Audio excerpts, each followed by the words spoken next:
Last time we left off, we went 10 minutes straight and then added some more things. Now, I'm gonna scroll down in this video. I want to show you this. Now you have the ancient. Oops. Well, that's fine. That really doesn't matter. Here you go. I'm gonna show you all the videos of Horace Butler, and we're gonna look at all the low numbers, as if nobody gives a shit that the information's out there. Ancient America's in the Bible. Alright, so America's and Bible in the title. 6,700 views. That's it. You got you stuff a cat down somebody's butt crack on this thing, and you'll get millions of views. America's in the Bible, relatively no views. Horace Butler, When Rocks Cry Out, it's roughly, out of a million, same bracket, around 5,000, 6,000 views. KTL presents, this is on Tyrone Street. He's got 9,000 views. He breaks that mold. When Rocks Cry Out, book trailer, 5,000 views. Rocks Cry Out, 4,000 views. So this information about our history has been here for some time. Now I'm going to tell you, there's something that is keeping us apart. It's the knowledge of who we all are. And I don't mean we're all Hebrew or anything like that. The problem is, if ancient Egypt came to America, that means the black Egyptians are here. If the Hebrews followed and overthrew them, that means there's animosity between the two groups. That means both groups have afros. At this point in history, you can see why they haven't gotten along. If the Egyptians came here, and they were Canaanites here already, and we hear more that they're Canaanite areas, and we rarely hear anything about Egypt, but we always hear about American Indian this, American Indian that, then there was some kind of power struggle between the Egyptians and the Canaanites. Both of Ham's children, both African bloodlines. So there is also Moab, who is Hebrew and Afro. Well, actually, they're Hebrew and they could be Afro, or they could be Hebrew with. They are the children of Lot. Period. They could have afros, but for right now, it seems they have straight hair. Or slightly curled to no curl.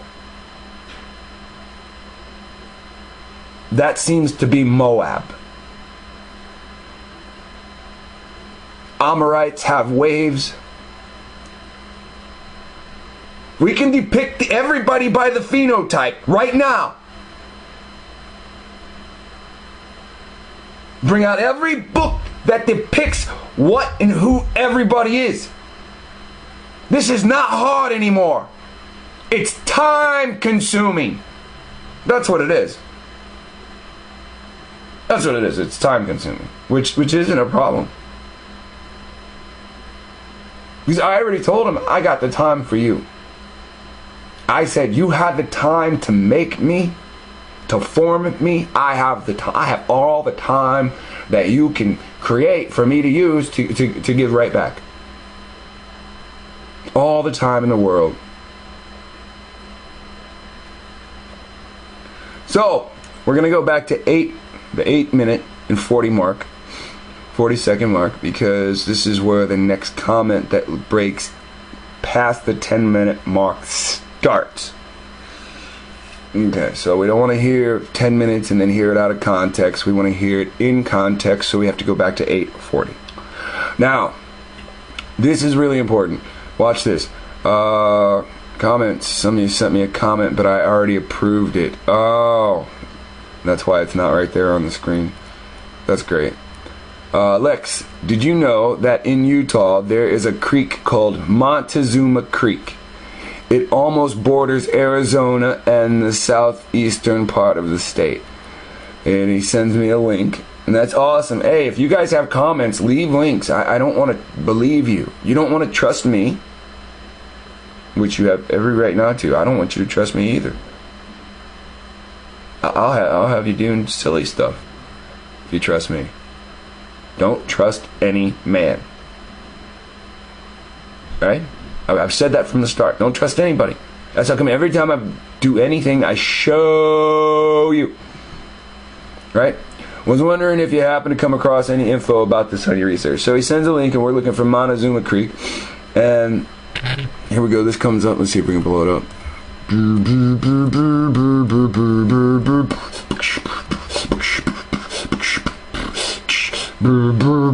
Okay, so there you got your delta, right? And then you have your Nephi. Isn't this Egyptian stuff? Or that's Mormon stuff, your Nephi. And then you have your delta. That's Egyptian stuff.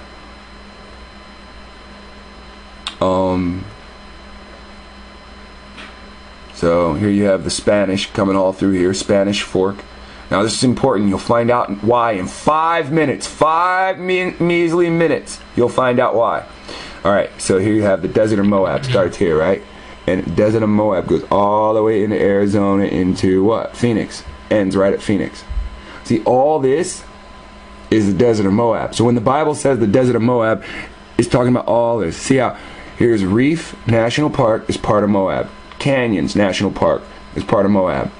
Arches National Park is part of Moab. All these parks is part of Moab. Bryce Canyon Park is part of Moab. So I'm not even sure like the complete area that's considered the national parks, or that's considered the Moab Desert, but it's pretty much right in there. Now here's the most fucked up thing. Are you ready? Remember, John Wesley Powell, right? What's right there in the center? Lake Powell. This motherfucker came in there and incorporated himself into the Moab Desert. Anybody know that there's that much water in the damn desert? I'm not so afraid of going in the desert now. It's just, everything that we've been highlighting. I've been highlighting right now is all right here. There ain't no damn giant lake all the way up into that. But look at that, man. Powell, prick Powell put his name on the lake. What do you even say about that, man? Salt Lake City somewhere. I'm not sure. But, Wyoming, Idaho. Wow, I haven't looked at a map for a long time. There's Colorado over there. Okay, so I thought Colorado was above Utah. That's embarrassing. There's Salt Lake City, real big. So, yeah, see, I'm horrible with maps. See Ephraim right here? It just says Ephraim. Right? So you should just go and see Enoch right down there? Why do they have all these biblical names there? There's Kanab. Remember we were looking at Kanab? Kana. Okay? So, there's Montezuma Creek. That's what he wanted us to see. Montezuma Creek. Monticello. That's also something that has to do with Mexico. Now listen, this is why it's important. I see, excellent. And that's why I totally agree, Brother Horace, because many times, I just turned 48 years old, and I've been studying Black history and many things for many years. And when we talk about, when the brothers and sisters here in the United States, when we talk about our history, two things that we always attach to ourselves, ancient Kemet and slavery. And you're absolutely right. I find that, many people, ancient Kemet and slavery is the two things that we attach to ourselves. That is the division that separates us too, constantly.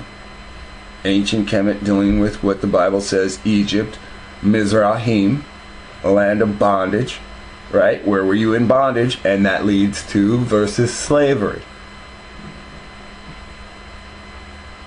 The Israelites are known for being born into slavery.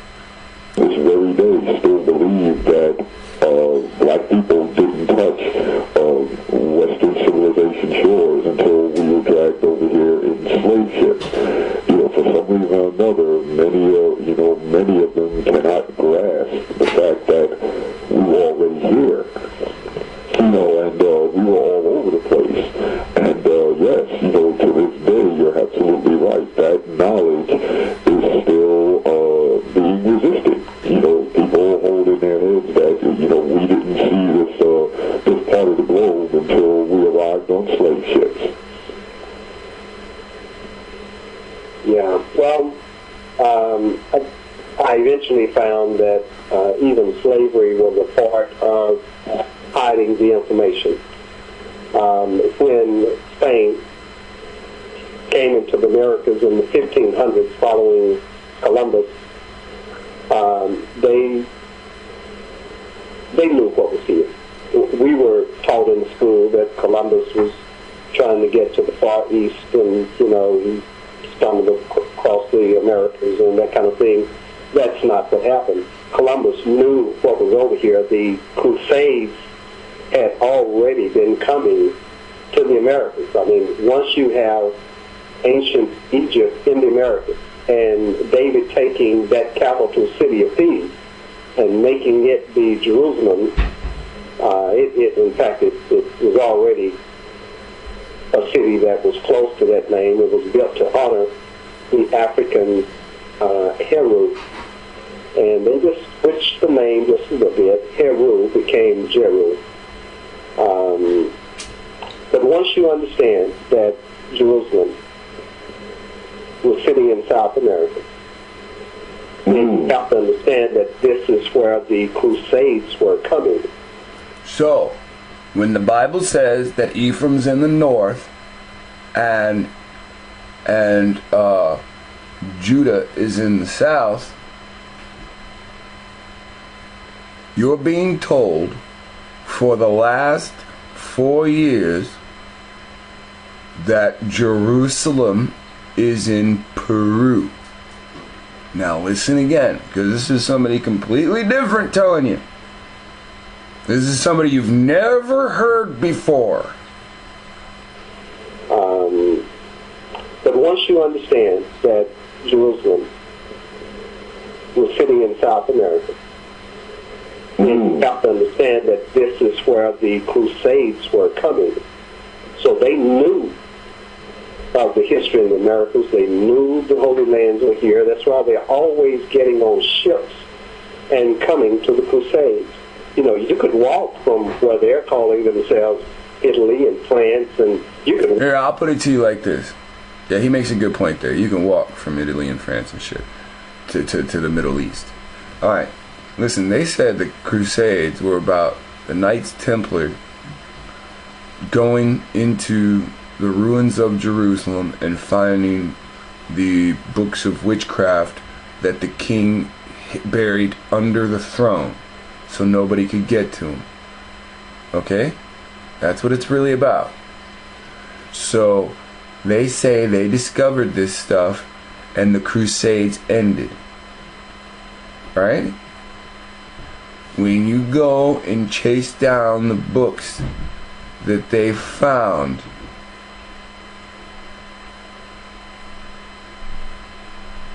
it has to do with Aztec magic. It does not have Middle East names on the books of witchcraft that they found. The books of witchcraft that they found were Aztec magic. They were codexes. The Crusades were coming. So they knew of the history of the Americas. They knew the Holy Lands were here. That's why they're always getting on ships and coming to the Crusades. You could walk from where they're calling themselves Italy and France, and you could walk to that place they're now calling Middle East, but they were always in ships, because you can't walk to the Americas from that Italy there. You've got to get in ships. And when I would look at those ancient accounts, not ancient, when I would look into the medieval accounts, and some of the ancient ones, to try to follow them on their voyage, it would always stop at the ports. It would be that they were getting in the ship, and then it would be a series of periods or something showing that this text has been deleted, or it's not there, or not important. And then they would arrive at the Holy Land, or at Constantinople, which was in the Americas as well. And then they would go to the Holy Land. Even when you would see these movies, that were coming out of Hollywood, when they would address that part of the subject, they would say things like, well, to find your way to the Holy Lands, to find your way to ancient Jerusalem, go to where the men speak Italian, and then, get on the ships and then go to the place where they speak it no more, that kind of crap. But really what they were saying is they were getting into the ships at Italy, and then they were sailing across the Atlantic, and they were coming into the Americas, and then they were making their way to the Holy Land. So Columbus knew this, the churches knew this, Spain knew this. The problem was not, we don't believe that there is a land over there. The problem was the last time they had come over with these armed forces, they had gotten so devastated and they had been defeated so well that they had stopped coming. They did not try it again. The blacks and the others here had said, you slaughtered us so mercilessly in your first crusade and in the others that we are finally at an end of you. So if we see you again, we're going to return the death on you that you brought to us. And so a lot of the people quit coming to the Holy Lands in the Americas, and those became known as the Dark Ages, because when you're not in a land and you're in Europe, you don't know what's going on in the Americas, and that becomes a dark era. You don't know what's going on in the Holy Lands. So, that preceded Columbus coming over. So Columbus's battle with the churches was not that I know how to get to Japan or something. That wasn't what the conversation was. It was, okay, once you get over there, if we're going to invest in this, how do we know that these ships are going to return, and how do we know that this is just not going to be death? That people are not going to just be killed once you get back over there. And so the secret order to Columbus was, okay, we want you to go to Panama, where Egypt long ago had started building the canal. Because once we go over into the Caribbean to reach Jerusalem, we still have to get to the Pacific side so that we can get to that city in South America that is and was ancient Jerusalem. So his order was, get to Panama, see what the military situation is, see if we really can take that place. We want to launch one more crusade and try it one more time. And Columbus came into the islands. We now have Haiti and Dominican Republic and some of the others. And I guess he got a little afraid himself. He didn't come into the mainland. And he kind of got addicted to the drugs and the women and the other things, trying to find gold. And eventually they sent soldiers to put him in chains and to bring him back to Spain, and to tell him, you didn't fulfill the obligation. The obligation was for you to check the military situation at Panama. And so on his fourth voyage, he made a beeline from Spain to Panama to check the situation, to check if it was, in fact, lightly enough guarded that they could launch an invasion and take that place. And then he went to South America, didn't go into it. He pretty much stayed on those ships.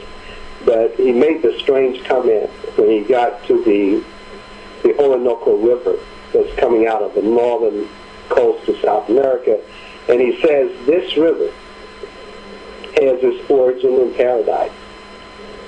It was one of the strangest things to be written by him. There was one other that's stranger, but this one was strange, unless you knew that this was where the ancient cities and the ancient histories had occurred.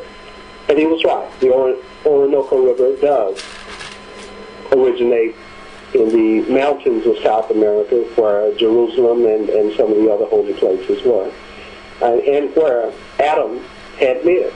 Adam, do I want to say this? Let's hold this one. Adam, no. This is a cult-science radio. There's no hold bar here. Don't bring him out later. Adam is in the Egyptian records. He is named in the Egyptian records very clearly. You will see him under the name A-T-U-M. And Atum becomes Adam. He is Amen. He is the founder of Egypt. Okay, so he's saying that Adam of the Bible is the founder of Egypt, and he's recorded as A-T-U-M. Now, people made fun of me. I said if I have a child, I'm going to name him after the element in respect to what we read in the Bible, and I was going to name my child, if I have a child, A-T-O-M. People made fun of me. But, now you hear the ocean is brought up. Alright, and when the ocean is brought up, I want to read something to you. It says,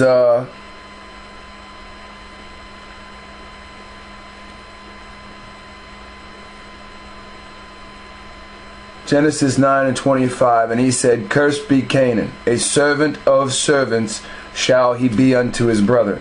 And he said, Blessed be the Lord God of Shem, and Canaan shall be his servant. God shall enlarge Japheth, and he shall dwell in the tents of Shem. Tents are homes, right? And Canaan shall be his servant. Now, when we go to 9:27, and it says that there's a precept, and he shall dwell in the tents of Shem. Japheth shall dwell in the tents of Shem. The precept leads to the New Testament. Now this bothers me because you know how I feel. Most people know how I feel about the New Testament. It is Greek and Roman writing. It is not written by Hebrews. The Old Testament is written by God's people and God's spokesmen.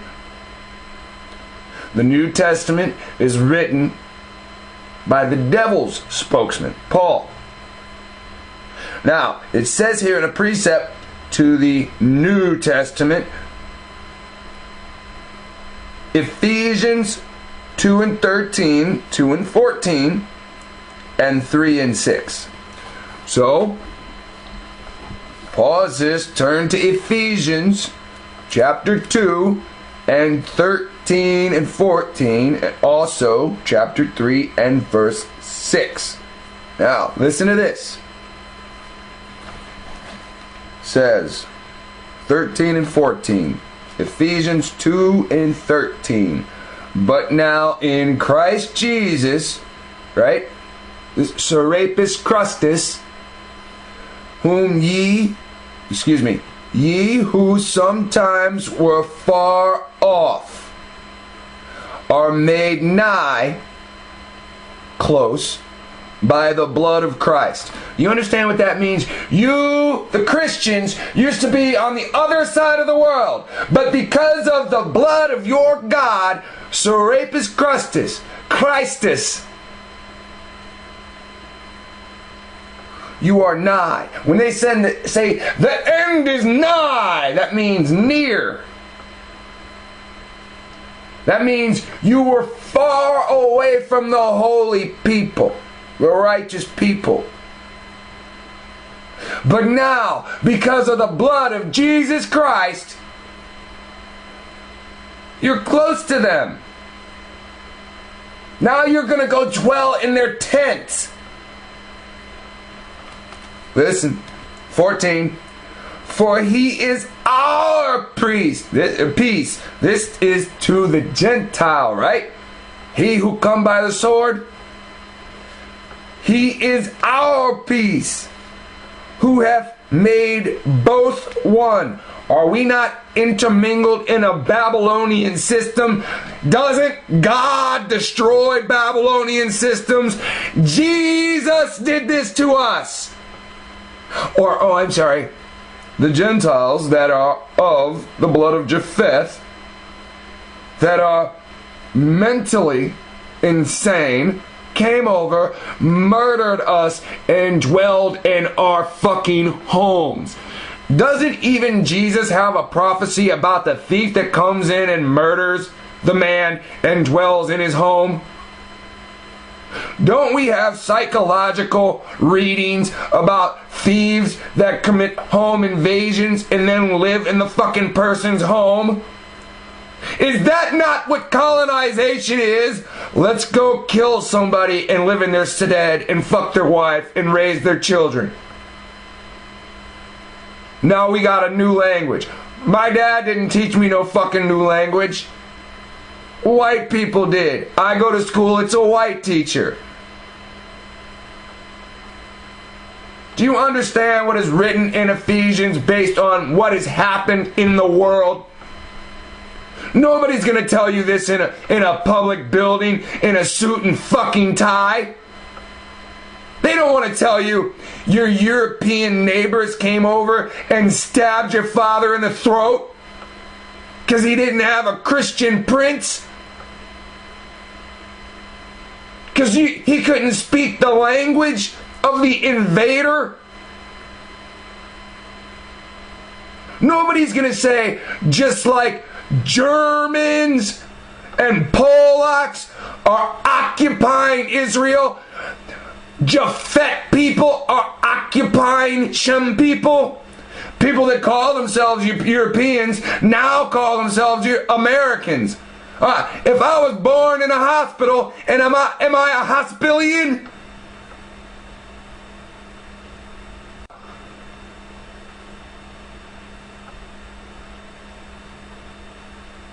We're dealing with the psychotic peoples surrounding us that turned us psychotic. We are poisoned. Listen to Paul. Because of the fucking blood of this motherfucker, we can get near them. Do you even understand this?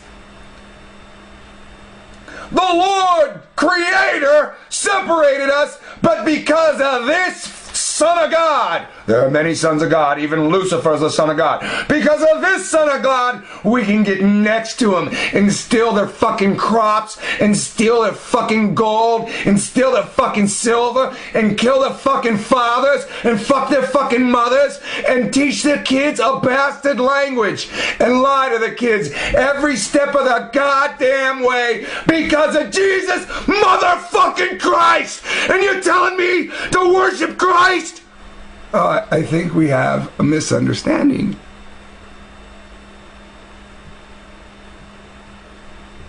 I think we have a misunderstanding. I'll shoot you in the fucking face before I worship Christ. And you don't understand that because everything hasn't been taken from you.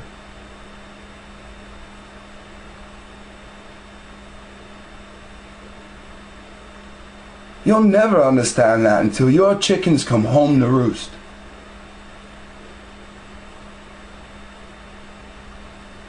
Dead or alive, I'm going to see it. In the end, we're all going to see it.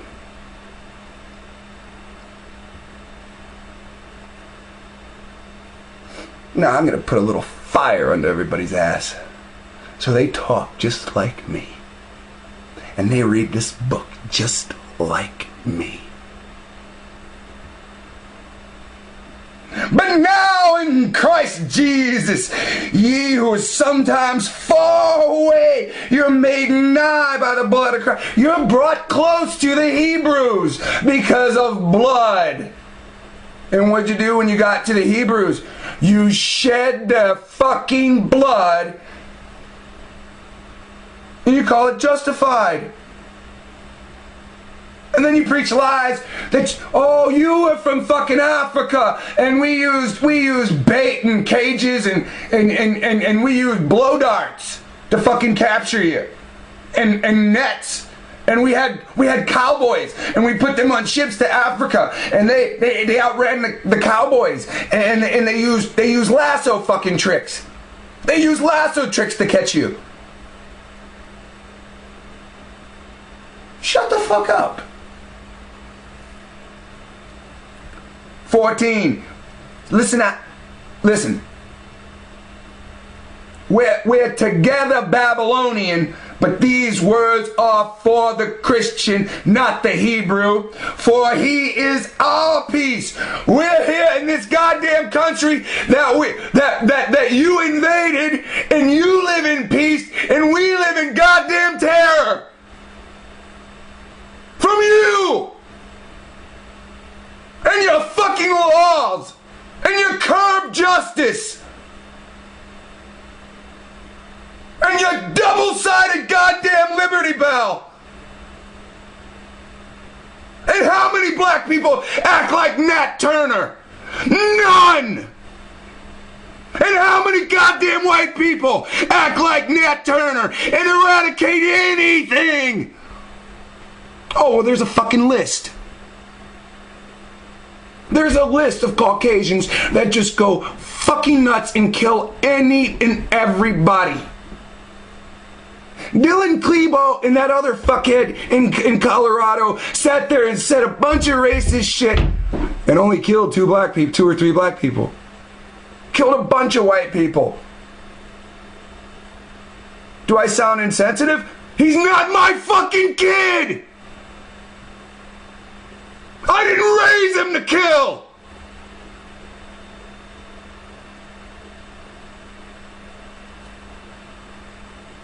For he is your Christianity peace. For this is a Christian nation where we deal with Christian slavery. Where the white man can go and take any fucking thing from the black. And no one will say shit. Who have made both one. It ain't saying that he is peace for both of us. He's peace. This is the fucking Liberty Bell. He's peace for one side, but made 2 sides one. Babylon. This is your fucking Jesus. You don't even know how to read this book.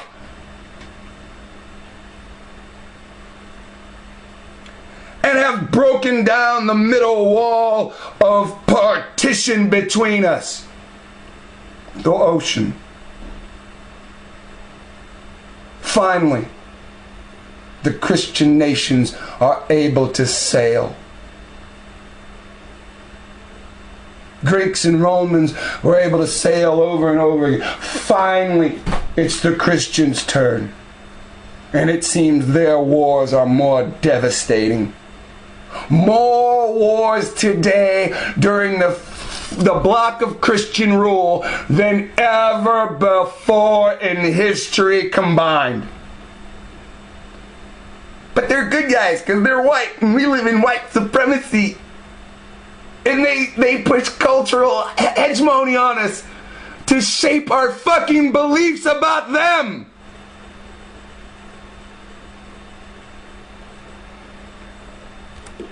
That's your Adam of the Genesis account, of the biblical account. It's Atum, A-T-U-M, becomes A-D-A-M. He's the same guy.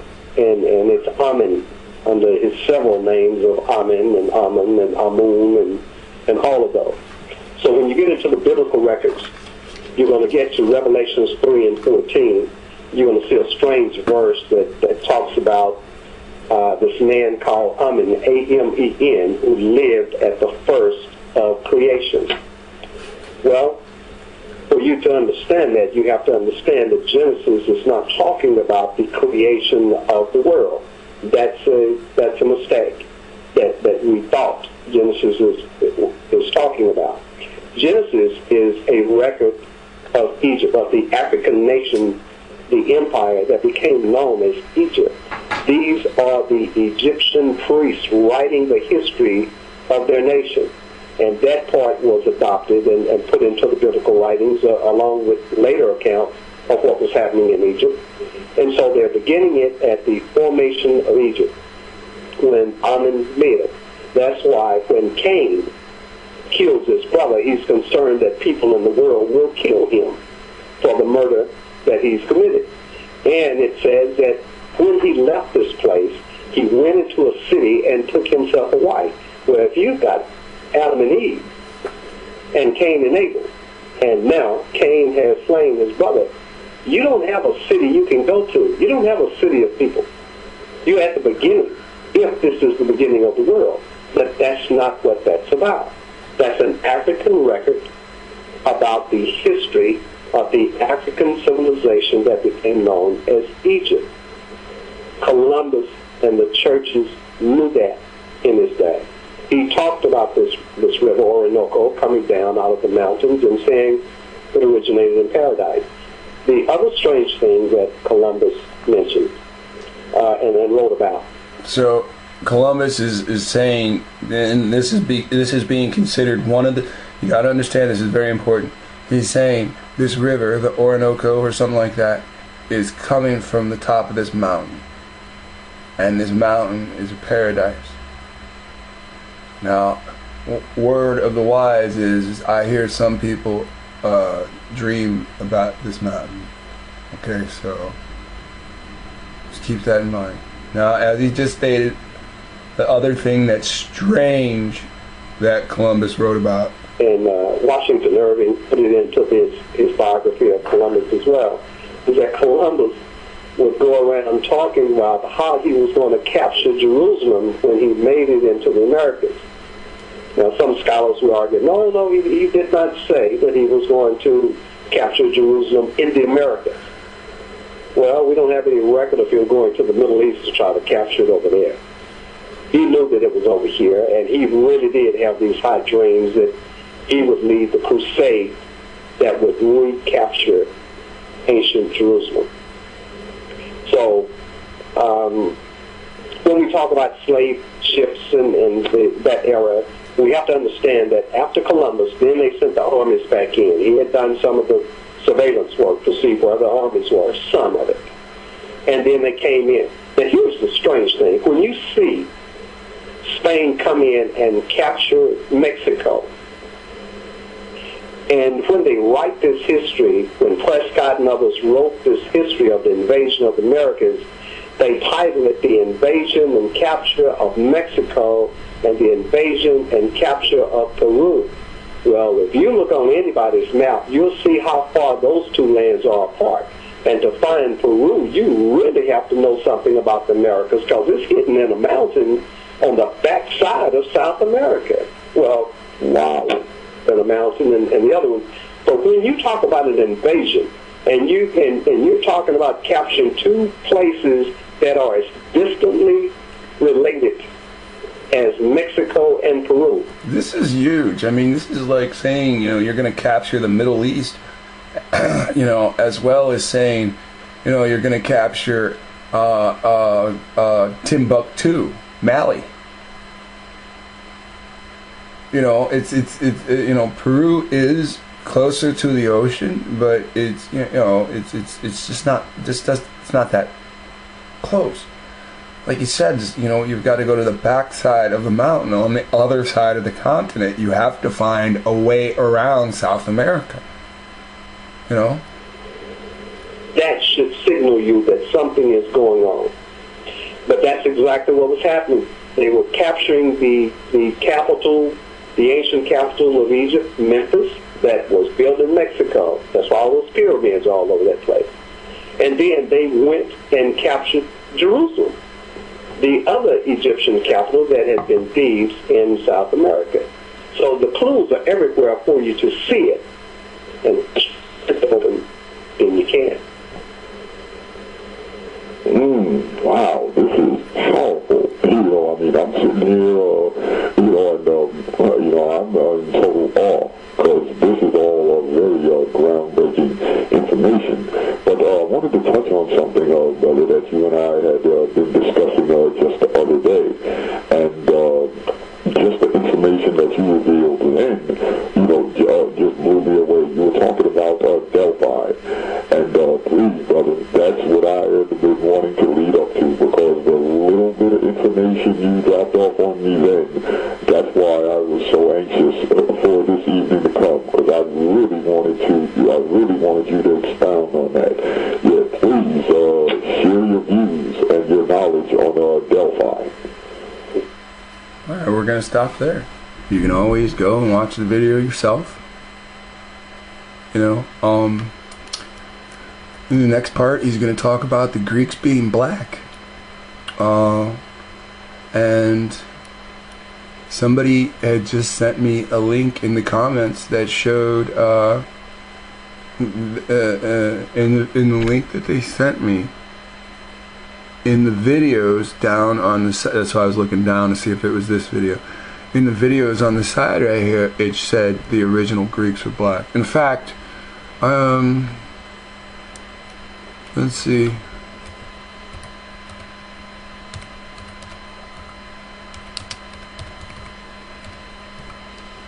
Yeah, I mean, this fucking beast is always listening, right?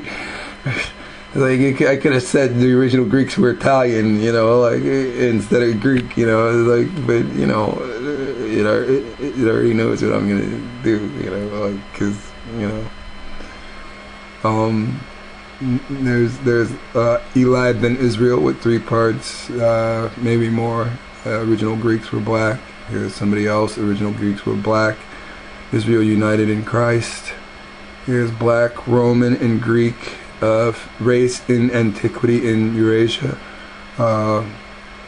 Hidden black images of Eurasia. Again, he's going to go into the tomb of Achilles, or Achilles' son. He's going to go into a lot of stuff. In fact, I should just keep playing now that I already typed this in. But go up to Brad Pitt and say, how do you feel like making your career off of playing ancient black men? There's modern Egyptians do not descend from ancient Egyptians, So they're telling you that area was usurped and people are proxy. They're pretending to be the bloodline of the originals, and they're not. This is why one of the scriptures in the Bible says that Egyptians and Syrians will get their own kingdom afterwards, because those blood groups were originally dark skinned.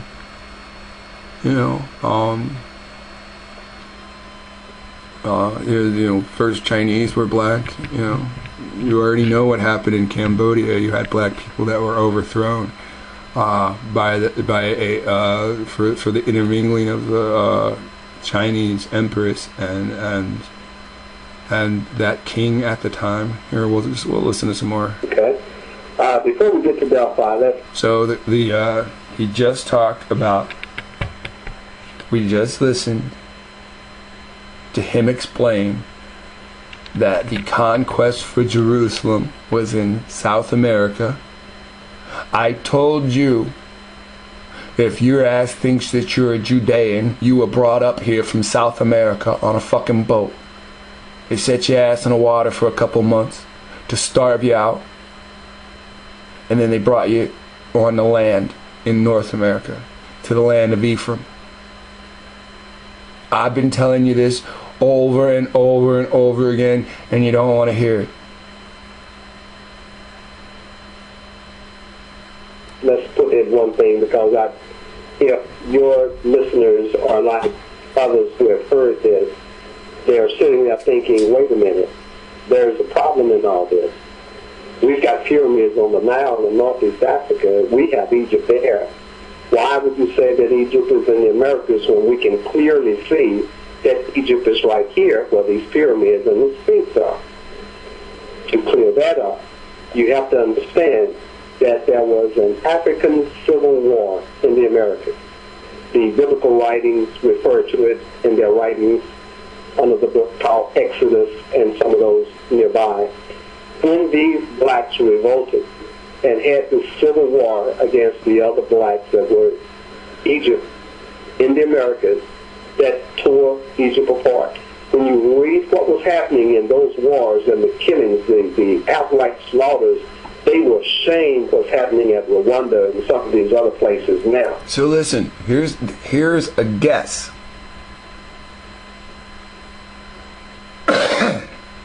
Here's my guess. So it states that the Israelites go on a 40-year journey. So I think that they left Egypt, went towards Asia, and then up through Asia, over across what's called one of the great highways. They come down Alaska from Canada, and we know it ends, the Moses Trail ends in Utah. So while they're on the road 40 years, Egypt is torn apart. The 10 plagues just hit. Right? So what do the Egyptians do? One of the books taken out of the Bible by the Catholic Church, I forget which book, it says that they took the Lord took the king of Egypt, flew the king of Egypt to what, Palestine, or they combined with the what's their name? I have to go to Genesis 11 real quick. It's the people that were before they became Palestinians. They had a name. Cathorum,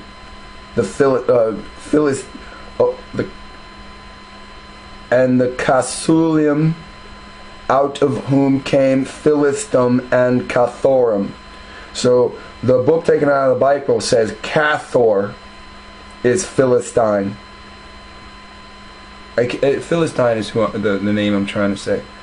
And since Joshua's exploits deal with the Philistine, David's exploits deal with the Philistine after, after Joshua and after the Judges. That means the Philistines are on the land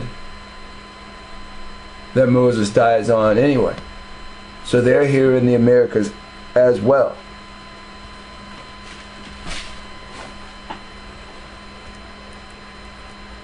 Called Exodus and some of those nearby. When these blacks revolted and had this civil war against the other blacks that were Egypt. So 40 years. It's enough time for Egypt to build any kind of sailing device and come to the Americas and set up their shop. It's also the land is big enough, and Joshua going around destroying Canaanite kingdoms. It's easy for another set of people from what we call the old world to come over here to this side of the world during that 40-year period or afterwards. Americas that tore Egypt apart. When you read what was happening in those wars and the killings, the outright slaughters, they were ashamed what's happening at Rwanda and some of these other places now. Or they will show you that those same kinds of horrendous things were going on in ancient times. And that's what was happening. And they had the upper hand. They were stronger under Moses and Joshua and some of these other African leaders, and they were winning. So I know I'm taking this in and out of context, but basically what he's saying, when you compare what happened in Rwanda and things like that, it seems that it is a Hamite-Shemite war going on in Africa. or it's the retaliation from the history of the Hamite-Shemite war that goes on in Africa. This is the same reason that we do not get along here in the Americas. And people will not understand that. Blacks revolted and had the civil war against the other blacks that were Egypt in the Americas that tore Egypt apart. When you read what was happening in those wars and the killings, the outright slaughters, they will shame what's happening at Rwanda and some of these other places now. Or they will show you that those same kinds of horrendous things were going on in ancient times. And that's what was happening. And they had the upper hand. They were stronger under Moses and Joshua and some of these other African leaders. And they were winning against these African cities that were Egypt. And when you read that they were going to destroy them to their very root, was the understanding. Then those that were able got out of the Americas. They fled, that were running Egypt. And they went. They couldn't go to West Africa because that was one of the bases for the book. Okay, so he's talking about the Canaanites now. When he just says Africans, and he's not talking about Egyptians, he's talking about the Canaanites going on their dispersal from the revolt of Moses and Joshua. Moses and Joshua and some of these other African leaders, and they were winning against these African cities that were Egypt. Okay, so there are two different sets of Africans as he's describing. You have the Africans, the Hebrews that are born on African soil with Moses and Joshua, and people like you, who later they call Isus, who chased the Canaanites through the northern region of Scandinavia, like we recently read. Again, there's no evidence that Joshua leaves the Americas once this military campaign starts. But somebody chased those Canaanites through those areas. And maybe back up just a little bit again. Go back a minute this time. That Egypt is in the Americas when we can clearly see that Egypt is right here where these pyramids and the Sphinx are. To clear that up, you have to understand that there was an African civil war in the Americas. The biblical writings refer to it in their writings under the book of Exodus and some of those nearby. When these blacks revolted and had the civil war against the other blacks that were Egypt in the Americas that tore Egypt apart. When you read what was happening in those wars and the killings, the outright slaughters, they will shame what's happening at Rwanda and some of these other places now. Or they will show you that those same kinds of horrendous things were going on in ancient times. And that's what was happening. And they had the upper hand. They were stronger under Moses and Joshua and some of these other African leaders. And they were winning against these African cities that were Egypt. And when you read that they were going to destroy them to their very root, was the understanding. Then those that were able got out of the Americas. They fled, that were running Egypt. And they went. They couldn't go to West Africa because that was one of the bases for the blacks that were known as Hebrews. They had made it to West Africa out of them. So what he's saying is they could not during the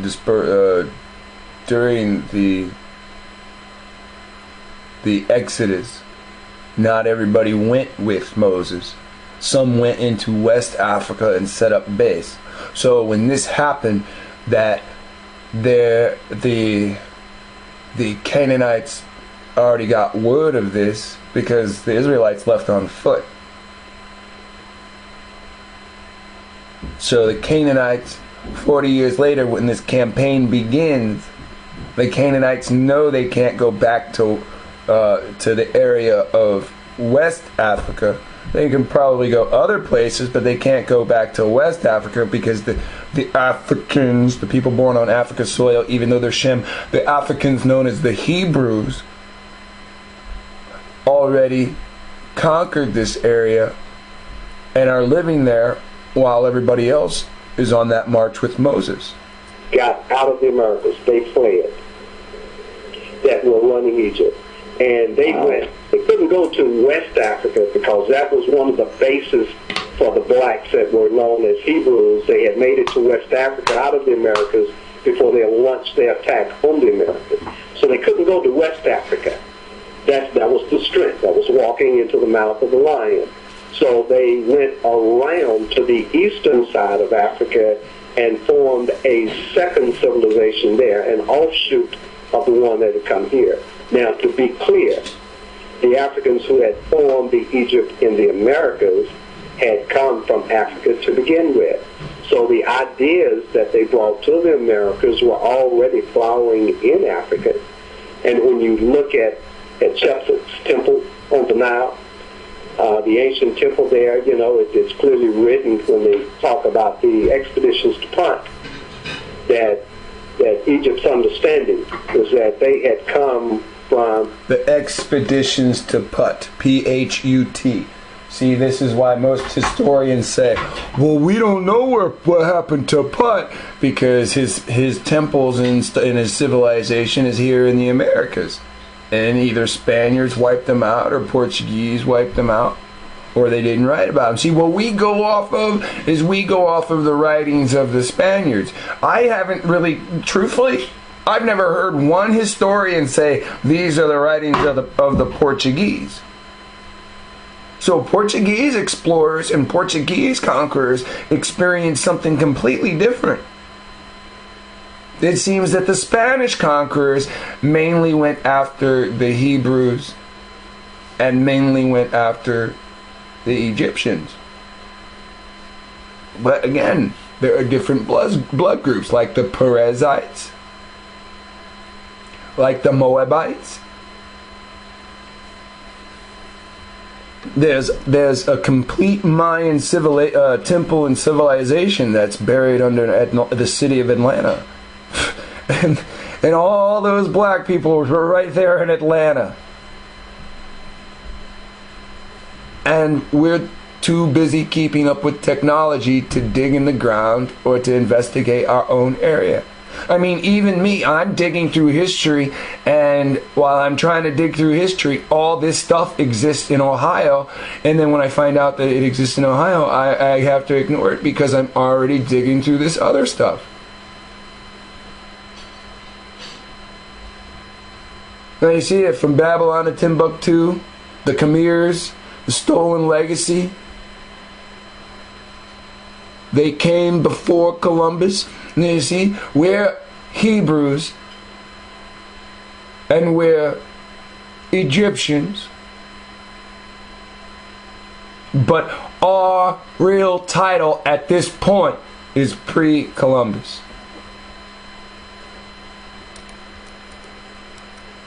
Because of this guy. This right now is the head of who fucked us. Somebody living today owns most of his material and keeps to his standards. It has been implemented into this system.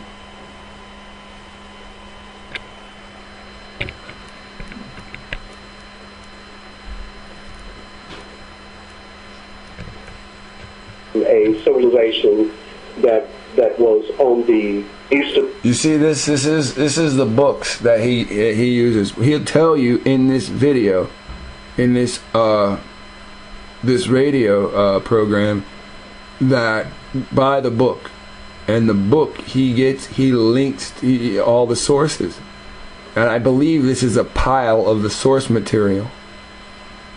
Okay, as you can see, it says the Aztecs right there. This is Kabbalistic encyclopedia right there. So information about us is written all throughout this.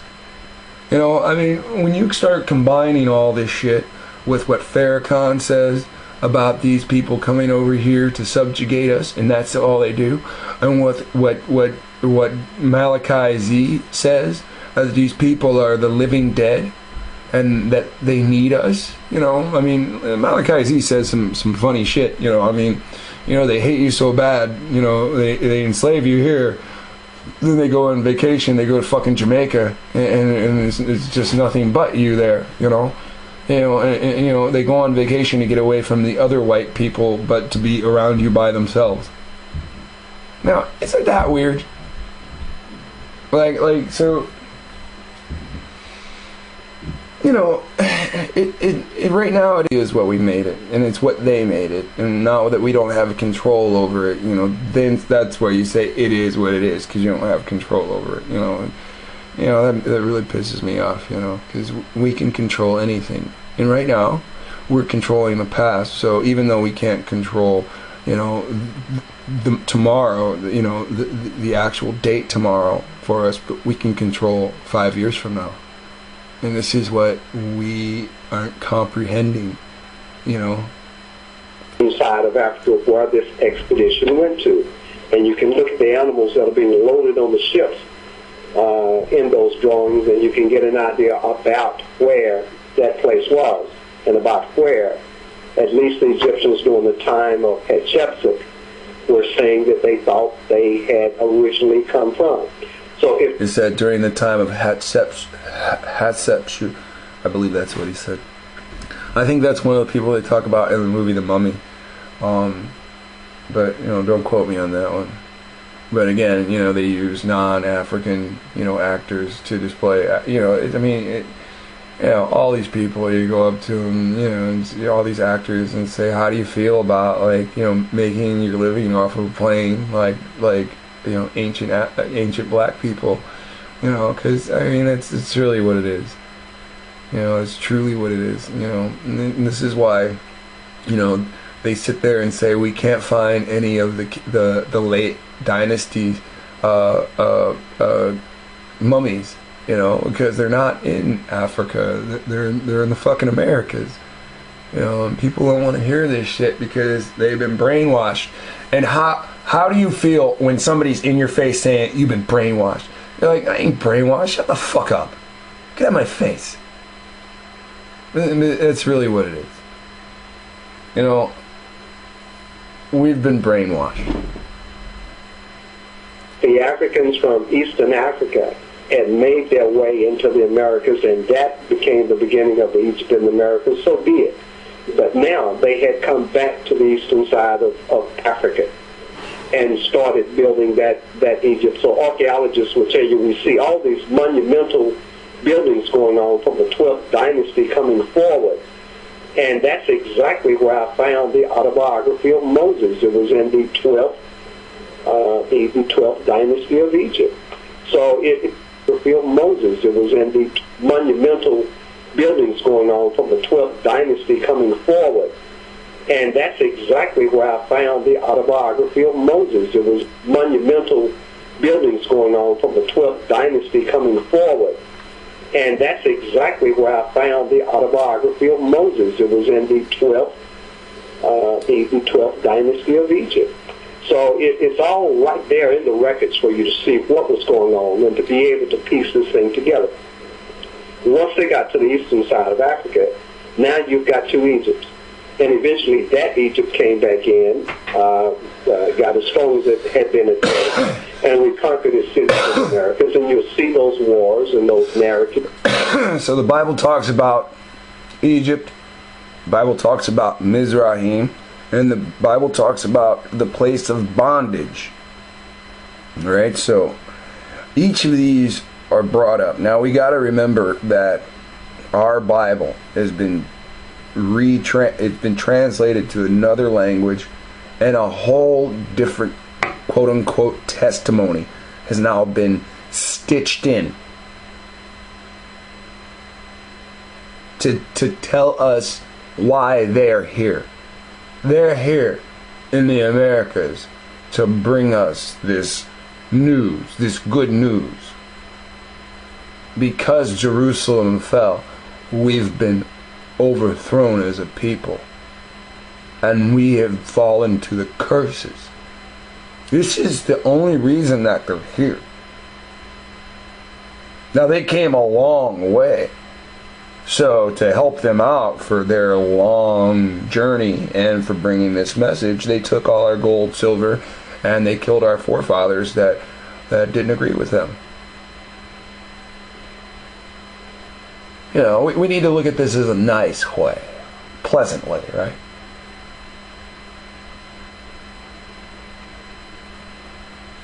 Is from being on, where they're coming in and they're regaining and then losing and then regaining the American. Under Pianke, there is a very enlightening record left by that pharaoh. And you will see a part of Brazil still named for him. You know, and people don't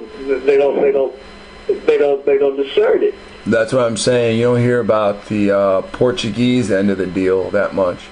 But, you know, something was said, you had to change the names of some things, you know, but you have to leave some kind of evidence so that when our Masonic fathers have sons, their sons can understand what's really going on.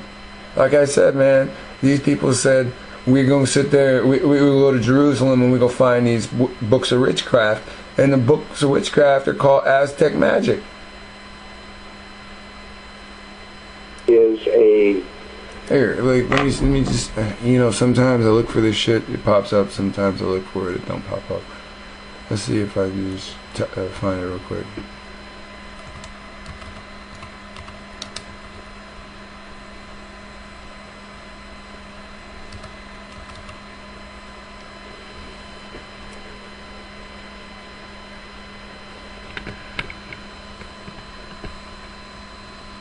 How similar were Aztec witches to European witches? Well, they're going to be very similar if European witches got their magic from Aztecs.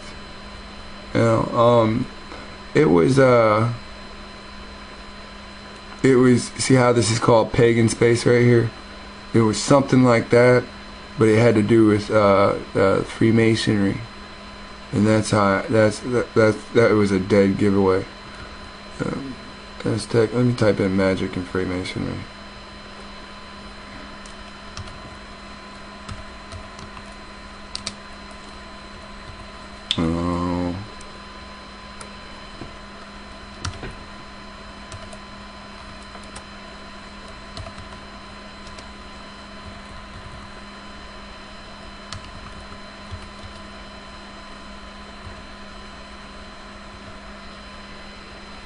Oh look, Aztec magic, Freemasonry, and Christianity, right?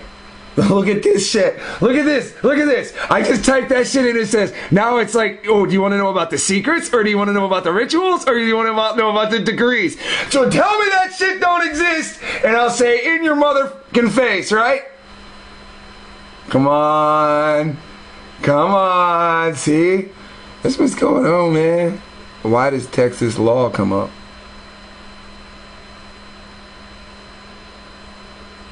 Under the Aztec legal systems, crimes were severely punished. Oh, so listen, these motherfuckers, you understand Aztecs were alive after the Spaniards came. You understand Ulysses S. Grant in the 1800s said we got 7 million Aztecs to build the railroads. They're talking here about the Aztec legal system. Oh, these guys are just savages. These guys are just savages. And they're talking here about their fucking laws. This is how their legal system. Savages don't have a fucking legal system. They got a savage has a stick.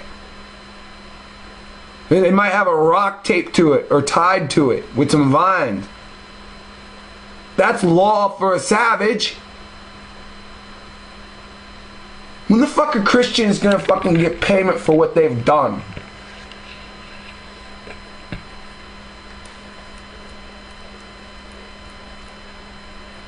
What they still do. Oh, we deny your existence. Oh, because Columbus found this place. Very enlightening record left by that pharaoh. And you will see a part of Brazil. Hold on, let me back it up a little bit when they're talking about, I think, Ptah or something like that. It's for you to see what was going on and to be able to piece this thing together. Once they got to the eastern side of Africa, now you've got two Egypts. And eventually that Egypt came back in, got as strong as it had been at first. and reconquered its cities in the Americas. And you'll see those wars and those narratives from then on, where they're coming in and they're regaining and then losing and then regaining the Americas. Under Pianchi, there is a very enlightening record left by that pharaoh. And you will see a part of Brazil still named for him. You know, and people don't discern it. You know, here is Pianchi's name, first and last, on these two large districts against the Atlantic coast of Brazil. Above the place is called Sir Egypt del Rey, which meant belonging to the king of Egypt. That still shows on the map too, Sir Egypt del Rey. So you have this land that belonged to Egypt in South America that shows on the maps. And then right above it, you have this huge area of land, two districts. One carries the first name of Pianchi, and the second district carries his second name. But under Pianchi, he says he came from that area over to Peru, and then he's leaving an itinerary of where he's going in this reconquest of the cities. And he's traveling up through Central America in ships, and he's telling you where the cities are, the ancient cities are. And he's telling you where he's stopping and what he's doing. And eventually he makes it to Mexico, where Memphis was. And he left this record that tells you that when he got to Memphis, he just started cursing, you know, because it was out on an island and they could find no way to attack this city that was out on this island.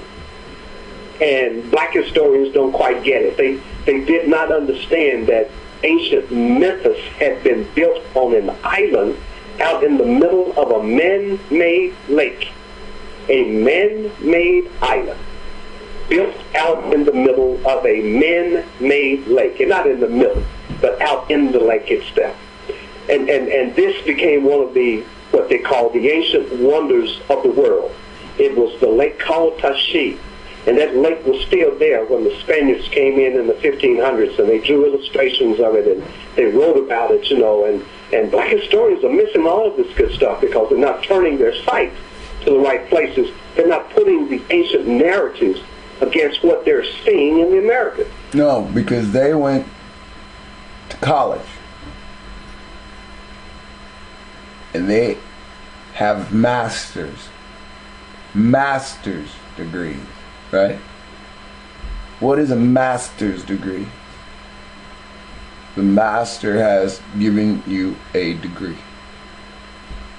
See, the master is the system. And people do not understand that.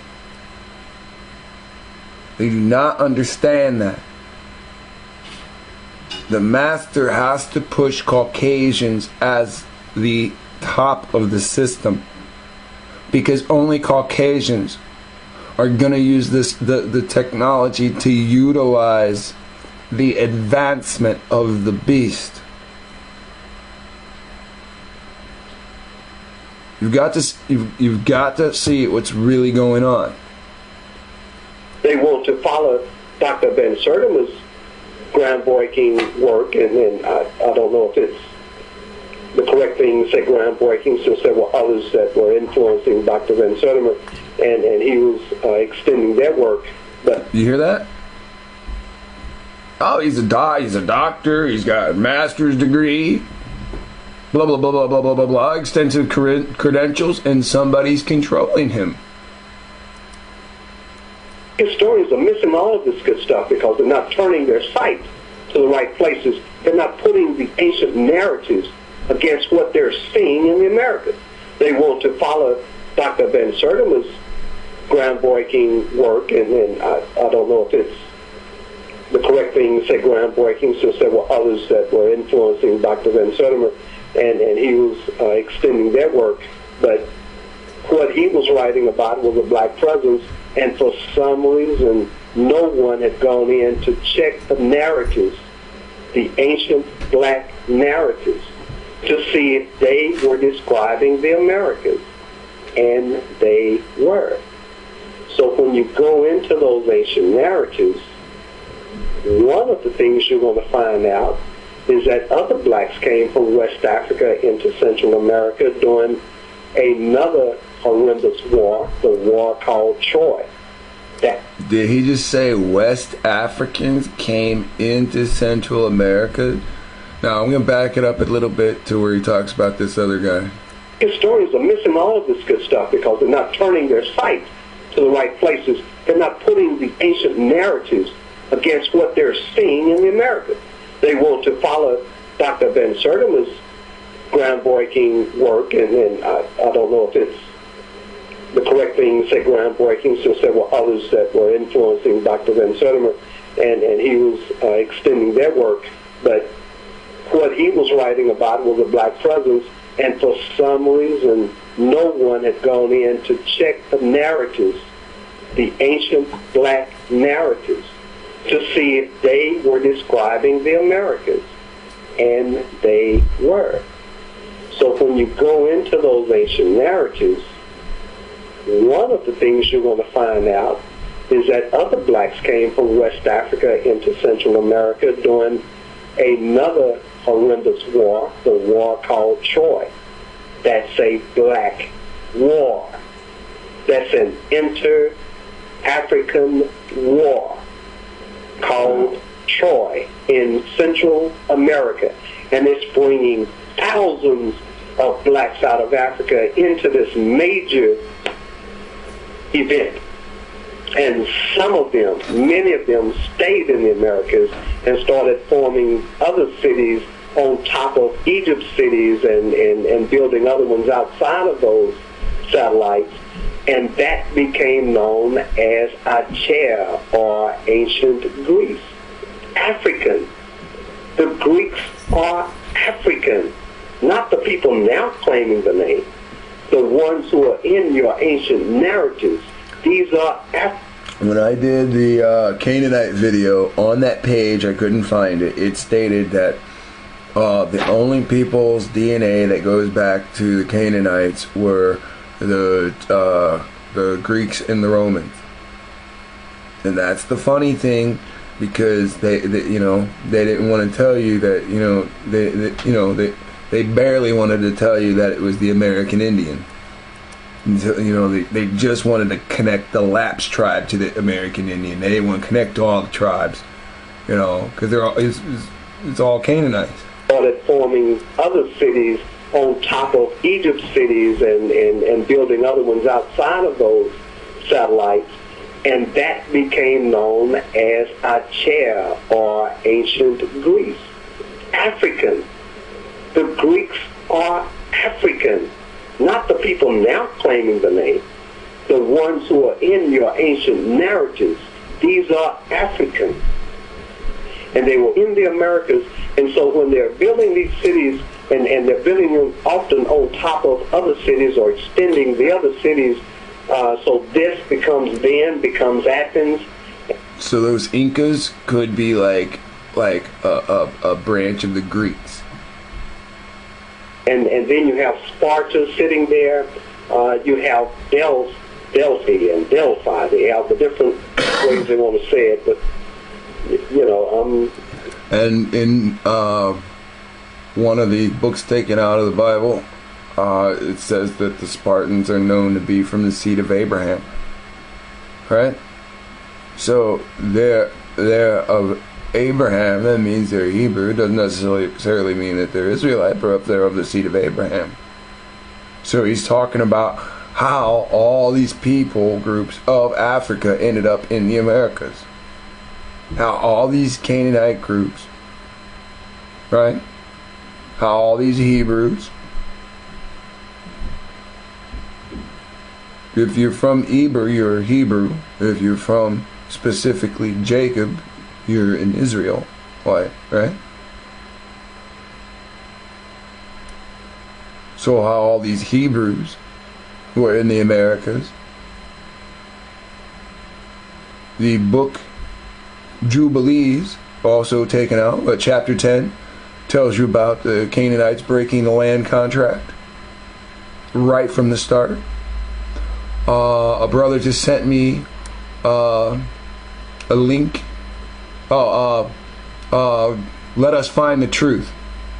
Let Us Find the Truth sent me a link And this is to the book, Levi has visions and shows what rewards are in store for the righteous. This is chapter 3. I don't know what book it's called.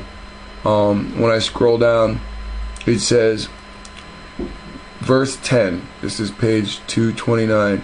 Verse 10. And I said to my father Jacob,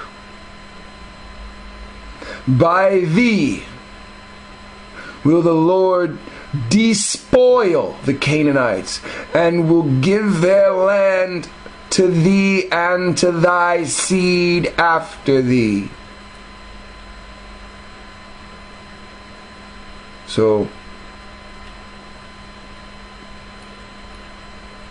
you understand what's going on? In Genesis 9, this prophecy is started.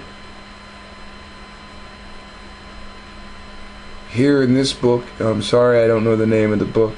I'm sure Let Us Know the Truth is gonna, when he sees this, he's gonna he'll just type down what the name of the book is.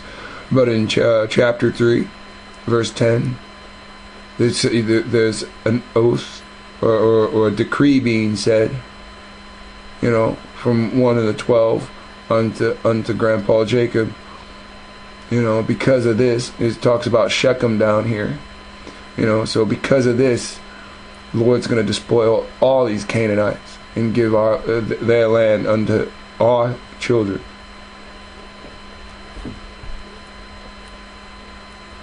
And the guy that wants to keep that from us died a long time ago, John Wesley Powell.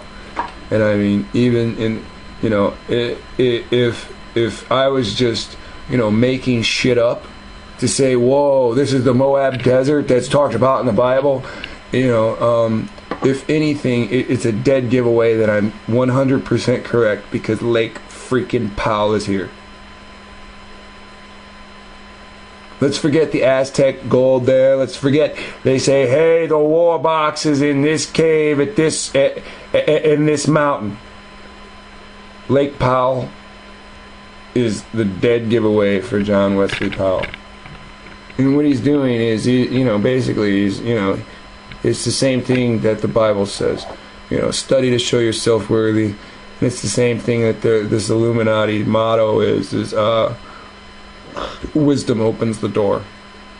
Right? So it's even though it's two sides of the war, two opposing sides of the war, it's the same motto, just put in different words. These are Africans, and they were in the Americas. And so when they're building these cities, and they're building them often on top of other cities or extending the other cities, so this becomes Athens, and then you have Sparta sitting there. You have Delphi and Delphi. They have the different ways they want to say it, but yeah, even on that, you got Delphi up there. I mean, or Delta, and Nephi over there, Nephi, right? Anyway, Delphi is sitting there. It's sitting there. Delphi, you will have the Greek accounts from the historians, the African historians called Greeks. And they're telling you the history of the city. And when your eyes are open and you're reading the ancient narratives, you will understand that here is the same place that ancient Egypt was talking about as well. And the biblical record is talking about it too, because this is one of the most famous oracles in all the world. Here is where the people came, the leaders came, the presidents of the nations, their pharaohs, would come and ask the oracles, what say you? What should I do? Should I invade? Should I fight this? Should I join this alliance? What does God tell me I should do? And the oracle is sitting there at Delphi in Central America. And this is the place that Horace had come and taken once he defeated Cain, the biblical Cain, who is ancient Egypt's son, Khon. Once he defeated Heracles or Khan or Khonsu, now he's in power, and he makes this oracle become his. So its history goes all the way back 22,000 years before Alexander the Great. That temple is sitting there. That oracle is sitting there. And they would have games there, like the Olympic Games. These are the Pythian Games, every 4 years. And you will see what they call ball courts. They call it the Pythian, right? P-I-T-H. Now, and you got to understand, it's funny because I got Genesis 10 open, and when they teach you English, they always teach you that it's I and sometimes Y. So when you change the I in Python to Y, you have the word python. And, America's known as the land of snakes. So Python is a mispronunciation in my opinion. I think it's actually python, as in the snake. Find modern white scholars, they go all over the Central America looking for the ball courts, the Maya ball courts. These are not ball courts. These are the stadiums where they were having these athletic and musical games and competition. This is the Delphi Games, and that's why you're going to have a stadium there for the competitions that were going on there at Delphi.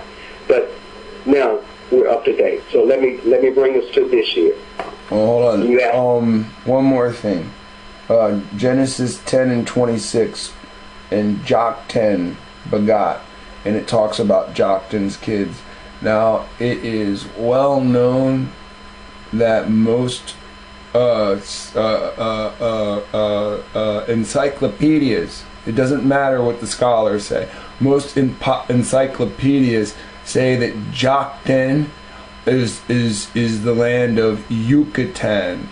If you change J to a Y, it's Yoktan instead of Joktan. Yoktan, Yucatan. Alright, so that's there in the Central America area, where the big chunk of land is missing, as if somebody did something really bad. Really bad. Really bad. And a whole bunch of land and that's what we call the Gulf of the Ocean, right? That's where BP oil went and blew up the ocean floor, and then all the smoke came out looking like demons and shit, right? Let's see. BP oil spill. Oh, good. The beast is listening. Yeah, let's be creative about it. Oil spill, and then we're just put demons in it. Demon in the search. Demons. Oh, he corrects me. Hey, there were many. There weren't one. There were many. Wow. Okay, that looks creepy. Demonic faces in the DP oil. Okay, so something has to do, in my opinion. Something has to do with the BP oil spill. Oh shit! I'm gonna have a night nap, a mare nap. That's creepy. That looks like a pretty big face down there. It looks like it's got an open cavity brain. I've seen something like that on animated TV shows. That animated TV show I introduced you guys to. That Young Justice, there's a guy over there that can do that. He controls minds and shit. Looks just like that. It's kind of creepy. There's because usually you think they make that shit up, And then when you see demons, it looks just like it. Oh fuck, it's Casper, So, this is see the underwater thing. There was a guy that his name was BP something on YouTube,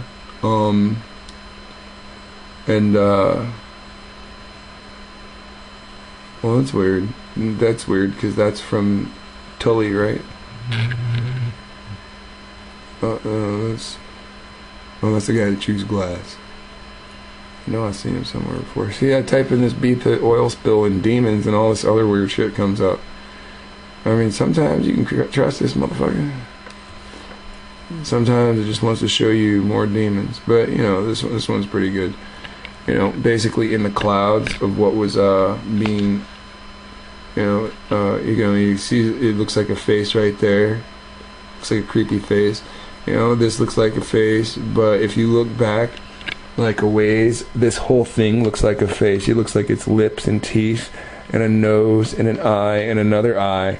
But then if you get close, it looks like there's a face over it and another face right here. I mean, it just looks like it's face upon face upon, and this is just leaked oil. Right? And they say, hey, I think they opened the door to hell. Alright, now I think this has to do with Babel. Again, look how I've said this in other videos, look how the Indians have such a broken tongue, Chippewa, you know, compared to everything else. I mean, even Latin, which they say is a dead language, it's not a dead language, it's a hidden language. People use it all the time. They especially use it in law. Lawyers use it all the time. If we have courts operating, then that language ain't dead. It's a language that speaks death. That's what actually it's being, you're being mistold. But even there, you know, it shows, you know, I think Babel was here. So the Tower of Babel showing, you know, why there's a big giant chunk taken out of the Central America area. You know, so the stadiums where they were having these athletic and musical games and competitions. This is the Delphi Games, and that's why you're going to have a stadium there for the competitions that were going on there at Delphi. But now we're up to date. So let me bring us to this year.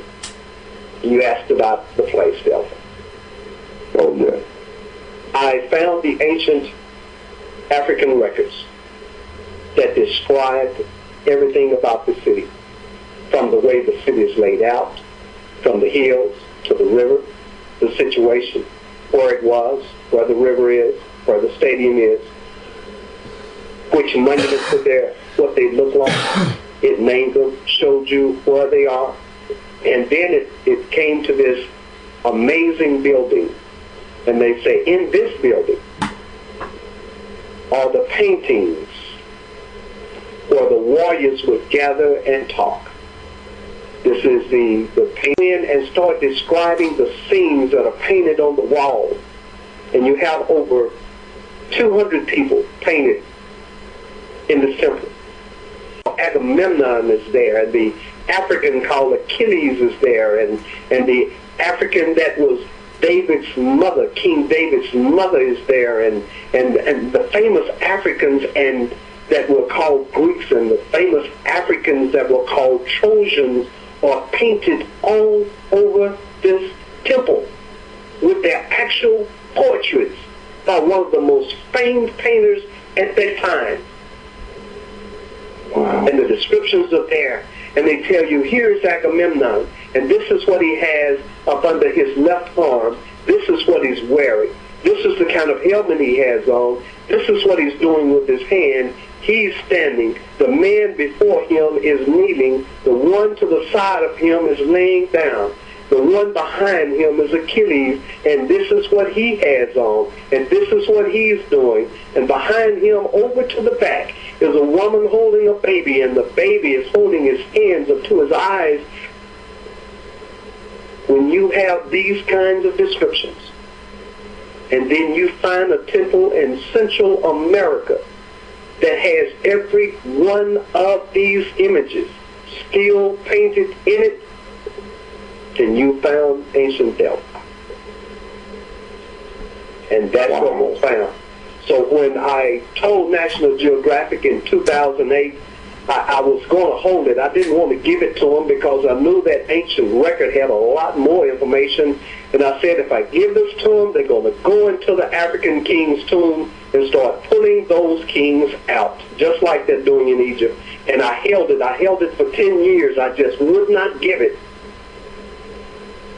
But then I said, if I'm not going to be able to get blacks to understand and accept their own history, I've got to get one of the mainstream groups to publish the story so that our blacks can finally believe their own history. And so I gave National Geographic one of the ancient accounts about Delta to show them what was there and to show them that temple was described in detail. That was June 2008. And the woman wrote back, "Thank you, Horace. I am amazed at this," and she's going on. But, Horace, I am not able to, her word, entice the magazine to run the story. And then I went to USA Today. Dan Bergano is the science writer.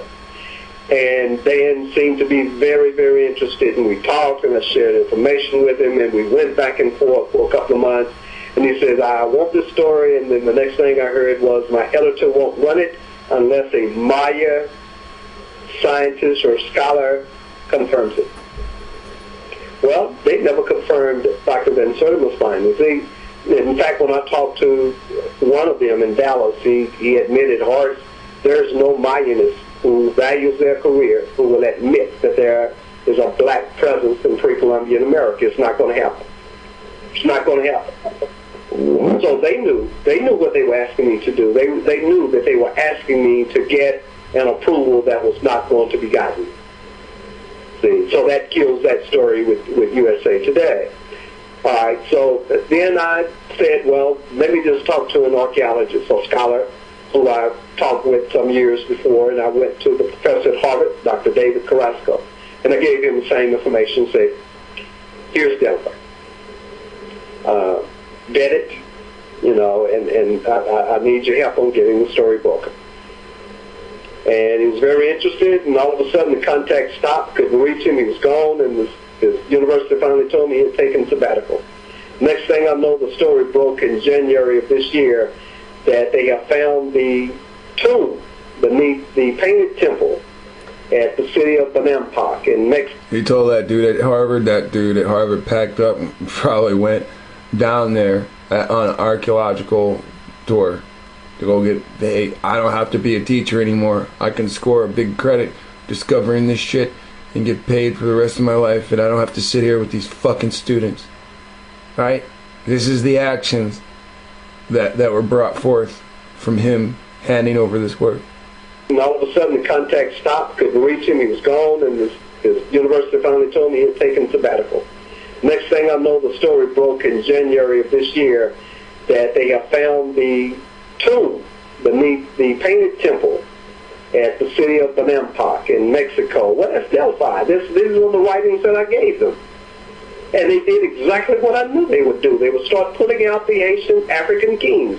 And that was their interest. They were not interested in showing the world that this was ancient Delphi and that these were the Africans that were Agamemnon and Achilles. They were not interested in that. They were not going to tell the world that the Greeks were blacks. Their interest was directly into getting to that tomb of that man who was buried, who the descriptions say was buried beneath the painted temple, beneath the second room of the painted temple. And they went directly in it. Now, the explanation they gave was, we found this tomb doing conservation work using sonar. And when I gave that to other archaeologists, they just laughed at it. That's not how we do conservation work.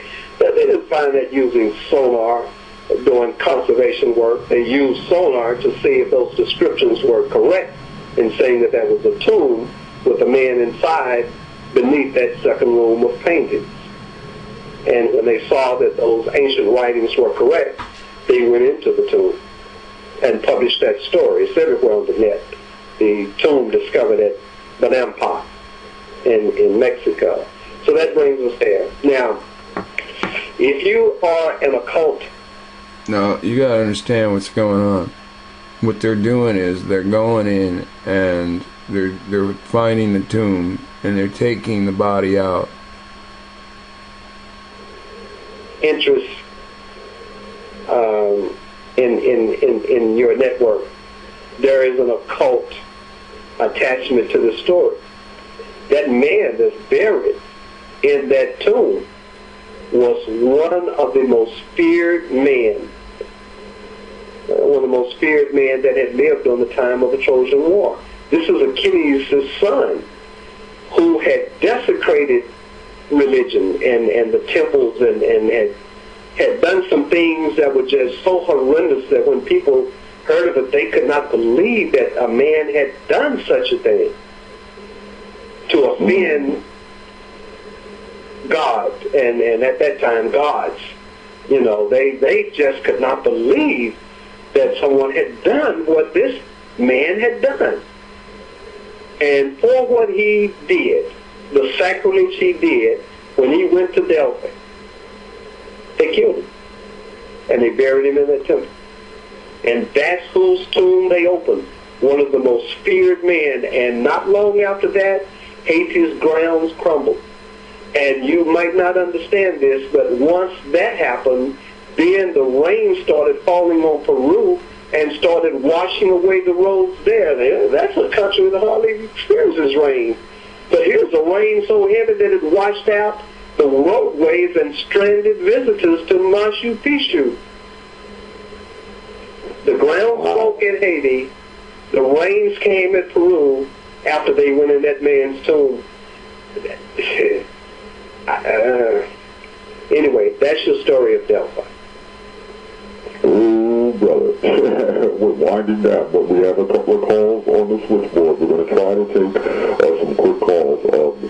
For those of you who are calling in, we're winding down, so please try to make your questions, just keep it to the point, because we want to try to get the questions in. And we're going to take our first caller from the 803 area code. Caller, are you there? Yeah, peace, bro. Peace. How are you? I'm good.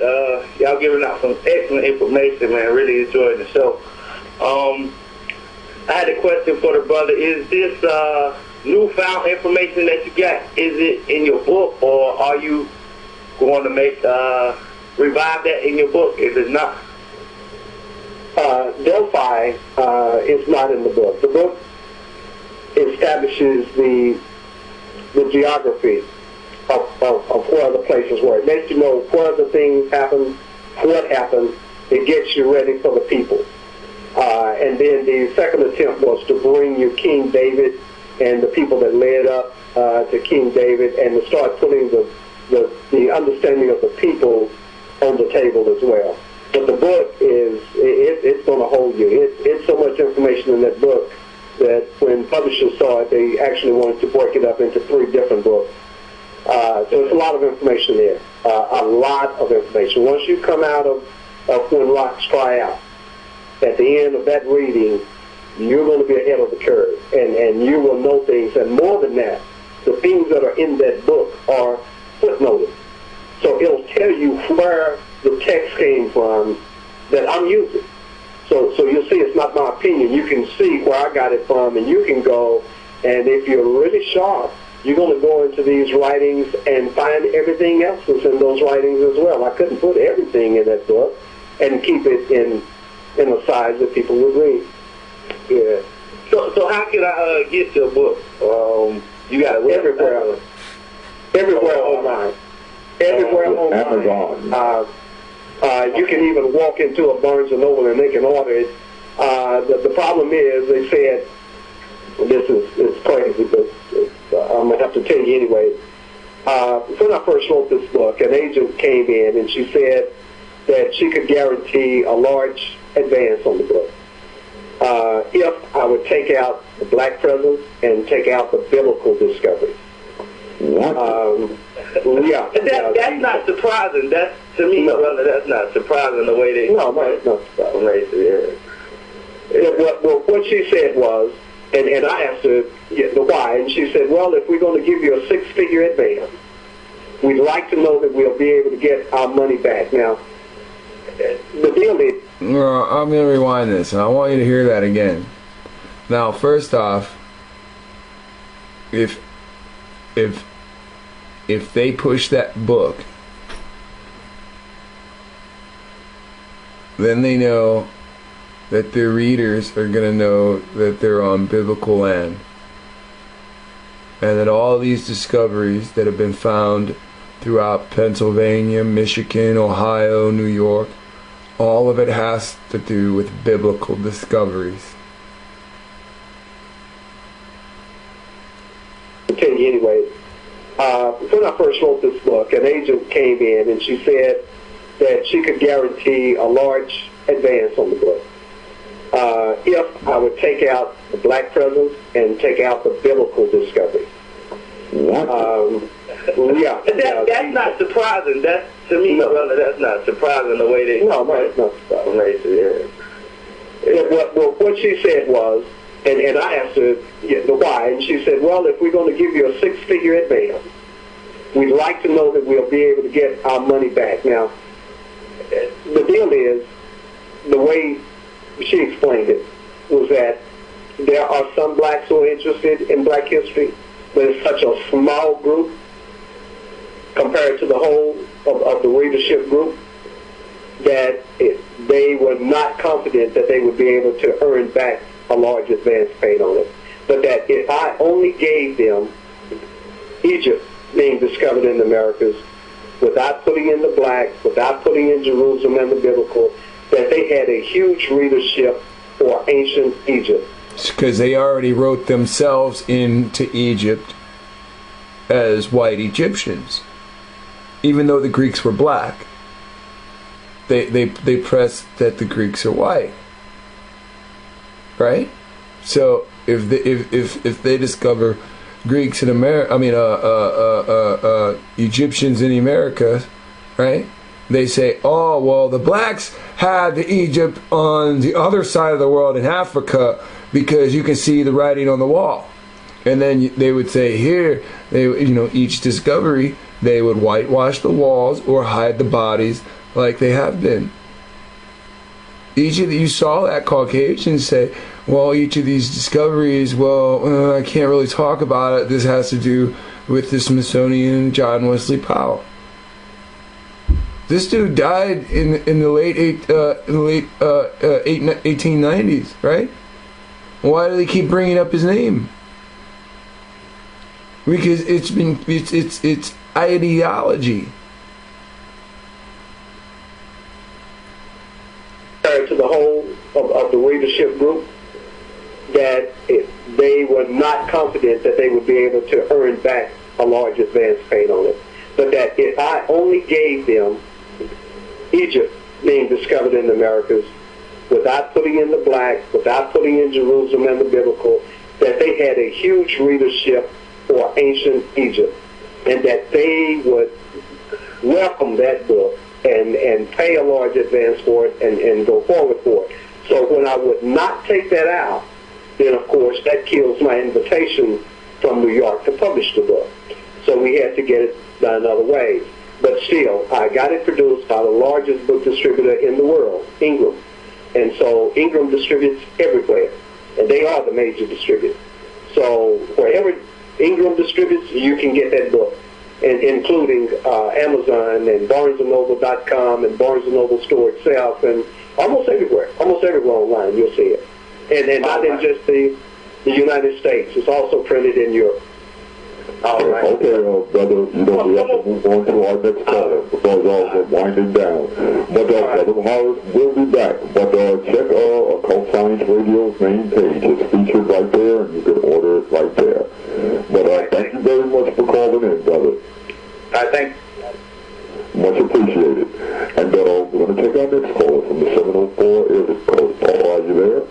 Yes, I am. My question is more focused on what happened to, all of the Africans that ended up in Brazil? Were they there because they were, Africans that migrated there, or were they brought there as slaves? Well, they will tell you that when you find these major pockets of Africans in South America, and even at the place where Ivan Van Sertima come from in Guyana, they'll tell you that's a remnant of what was brought over during slavery.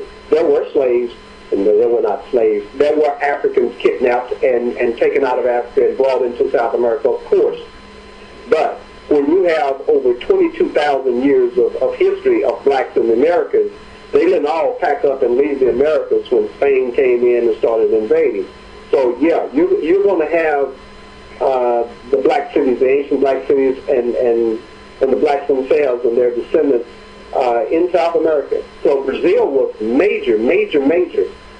It's my belief that whole nation called Brazil is named for the Africans who saved King David. You'll see that in the Old Testament writings, that when his son took the city, Absalom came in to take David's throne, he fled. And he went to West Africa. He went to Mali. They call it Mahli, but it's Mali. It's Mali, Mali in West Africa. And that the king there who took him under his wing and kept him, who kept King David, was, they'll call him Mount Barzillai. But you just flip your R and your A and put it where it is. So either Brazil should be Barzillai, or the king's name in the Old Testament should be spelled a little differently. But I'm thinking Brazil is named for that king that helped David. In fact, when you read the biblical account, south of the Amazon River is Moab, which is going to put you right back in West Africa where this king was. So all those things are related. Yeah, there are Africans that were in the Americas long before. So whether it's two different Moabs, whether once Moab North was destroyed, they migrated or diaspora south. There's a Moab below south of the Amazon River. The transatlantic kidnapping began.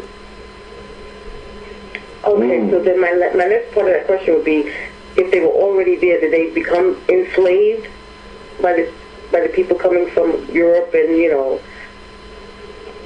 the other countries? Yeah, well, if you hung around and did not know how to escape or could not escape that form. Yeah, that's the thing. He's very gentle about that. It's pretty obvious. So, he states, if you didn't know it was coming or you didn't try to escape, then of course you were captured. And this is how we were brought to North America as a whole. Like, there were slaves in South America. There is a caste system of blacks intermingled with Spanish on one side of the country and intermingled with Portuguese on the other side of the country. Okay, so then my next part of that question would be, if they were already there, did they become enslaved by the people coming from Europe and, the other countries? Yeah, if you hung around and did not know how to escape or could not escape that armed invasion, maybe sometimes you would be forced into servitude. But yeah, that would be a part of it. They did not treat them as though they were different people than the Africans they had brought into the Americas. See, this is the point of being able to say African American and being able to say your DNA goes back to Africa, but leaving out the point that your forefathers came here thousands of years ago. See, there's not just Hebrews here. There's just not Canaanites here. There's just not Mongoloid Canaanites. There's also black Canaanites. And they were all here. The Canaanites left before Egypt was set up. So when Egypt comes here, the Canaanites, each group, even Moab, being a Shem bloodline, are already set up. Egypt's the new kid on the block at that point. Hebrews are coming in to destroy it all. They just left Egypt. How do you think they feel about Egyptians during Joshua's campaign? To them, an African was an African. Okay, thank you very much. I'm looking forward to get the book. I ordered it last week from Barnes & Noble. You hear that? To them, an African is an African. To them, it doesn't matter if you're Hebrew from Shem. The Bible says you were born in Africa. And their laws, it deals with where you were born. So they call you an African American, an African living on American soil. They call themselves a European American. But they push this European title aside and just call themselves Americans. And they push your American title aside and they call you just Africans. Because they have taken the land that your ancestors are buried all throughout. And they set up this system called archaeology. So what they're doing is they're going out throughout different sections of land, especially that have temples, and they're taking out your black DNA. And then claiming a discovery. Now that the DNA is found, now that the images are covered or changed, now we have a discovery. Ooh, we've discovered this temple. We don't know who it belonged to. We're going to date it to millions of years ago. It could have been from people from another planet that didn't like to paint pictures. This is the game that's going on. This is the game that has been going on until I was born.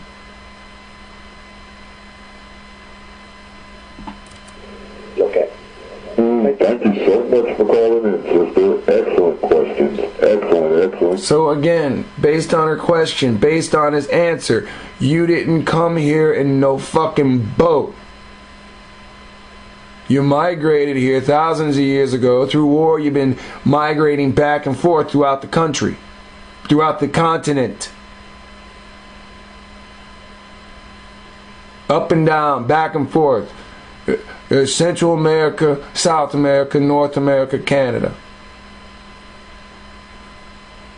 Questions. And, believe me, time flies when powerful information is being brought forth. We have about 4 minutes left, brother.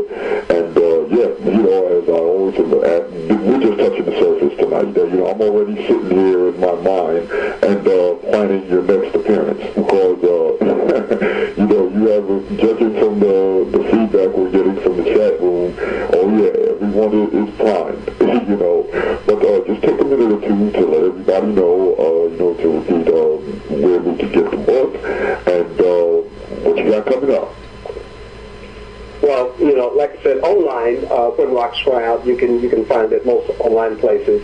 Alright, you can find the book online. You go to Amazon.com, you can find the book.